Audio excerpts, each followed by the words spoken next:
It's getting underway here. Had meetings last night with these rookies. There's really four kind of groups here, if you will. There's the drafted guys, the UDFAs that we signed, the tryout players, which I'd say there's a considerable amount of them, and then some of our players that are able to participate, Trenton, Johnson, Polk, Corbin, and Pimp. So we'll have 2 days here of work. I wouldn't say extensive work, just kind of get their feet wet. But it was good to get the players in here yesterday and get to meet a bunch of new guys. And again, you never know what you find out here. Ryder was a tryout guy last year and made our roster. Fox was a UDFA who ended up being on a roster and playing some plays. So it's good to kind of get to know these guys and for them to get to know us. I'd say that's really the biggest thing, is just kind of get to know the player and let them know how we do things. The physical stuff, that'll all come here in the next few weeks. It's good to get Dexter done. I'm happy he's back. A good player for us, good leader, good person. So congratulations to Dexter, and happy for our organization as well. Did you talk to Dex at all once you guys finalized stuff yesterday? Yeah, I've talked to Dex. Yeah, I've talked to him before. I talked to him yesterday. Talked to him today.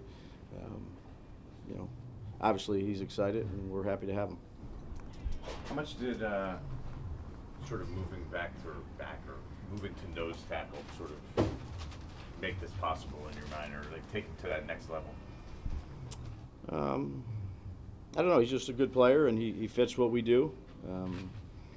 And he's a good person. He's a good leader. So, again, congratulations to Dexter. I know it's big news, particularly around here. And congratulate him, and he'll be in later today. I really want to try to focus on these rookies and this camp as much as we can. When you have the quarterbacks come in, obviously it's a crash course. How do you get those guys ready today to do what you need them to do? Yeah, so you meet a little bit last night, and they've been meeting all morning. There's going to be mistakes. We had a walkthrough. There's plenty of them. You don't install very many plays, I would say, just because for some of these trial guys too, you want to be able to evaluate what they can do physically relative to running around, cutting, things like that. And sometimes you give them too much, they're thinking, and you don't see the true talent of the players. So I'd say we'll take it slow. We don't have, again, very many plays in for those guys to go out there and be able to try to execute, which, again, they've never thrown with the players they're throwing with. There's a lot that goes into it. Again, that's why we're just going to kind of ease into these next 2 days here. You keep talking about how you're not going to try to do a ton. So how does a guy like Ryder, what does the tryout guy do to make you say we want this guy on our roster? Yeah, so, again, it starts in the meeting room in terms of how they're picking things up and the things that they ask. And then you do individual drills like you would go out there and do a workout, for a prospective college guy, or in the field house when we bring in other free agents that we're looking at. So that's really, for those big guys, it is tough, no question about it. For the skilled guys, it's a little bit better to evaluate. But, again, you're just putting them through drills like you do before the draft. And then you go back and take a look at some of their tape and evaluate. It's hard, it's a hard, to have 50-some trial guys. It's hard to make. We don't have a lot of spots available, so they got to kind of stand out in the classroom, on the practice field, how they do things. And if you see something that catches your eye, then you do a little bit more homework on it. Dave, speaking of quarterbacks, yeah, what did you see in Tommy DeVito to bring him in here? Yeah, he came to our camp when we had the local day. Yeah. He spun the ball pretty good. Was productive at Illinois, and was at Syracuse too.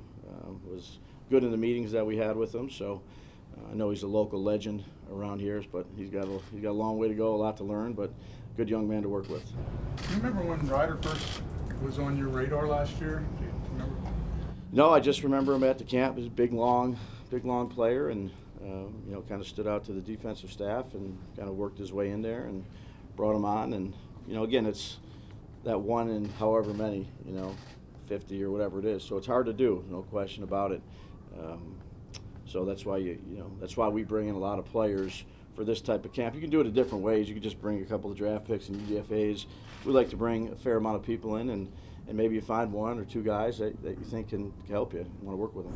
What are you looking to get out of your third quarterback? You obviously have two guys that are pretty well established in those spots. What are you looking from that role this year? I mean, the same thing. We have 3 quarterbacks here today, so the same thing that we look for in all our quarterbacks. Can they process our information? Can they operate the offense? And do they have a skill set that we'd like to work with? But I'm asking because I know sometimes teams use their third quarterback. They're basically drawing up scouting reports, right? And working in the classroom. How much does that factor into the equation for these guys, or are you just I'd say looking strictly at how do they spin it? What can they do? Or right now, or are we looking for what can they turn into in the future here? Yeah, well, I think with any young player, quarterback, running back, receiver, you're looking at their skill set and how you think they can help your football team, whether that's a developmental prospect. The other stuff, the scouting reports and all that stuff, that's, we have plenty of young assistants, and, I know that's, something that Davis did, but say that's probably a unique situation. This is more, let's look at their ability. Let's see how they process things. Let's see how they learn our stuff, and let's see if we think they can develop, because that's, the ultimate goal of a coach is to help the player develop in what we think they can be. Brian, with a guy like Jalen, he's a drafted guy. He doesn't have to go out here and prove he's fast. He's fast. How do you start with a rookie receiver like that, getting him refined in routes and things like that? I'd just say it's a process. It's a process for some of the new receivers that we just added. It's probably a little bit of a bigger mountain for the younger players because there's so much to learn. I've said this last year too. They have to learn where things are in the building, how we do things, meetings, how we do things in the training room, and then they have all this information that they have to try to listen to and then go out there and be able to process and use their skill set. So it's a day-by-day process. I don't have any grand expectations for any of these young players because they have such a long way to go, regardless of where they were drafted.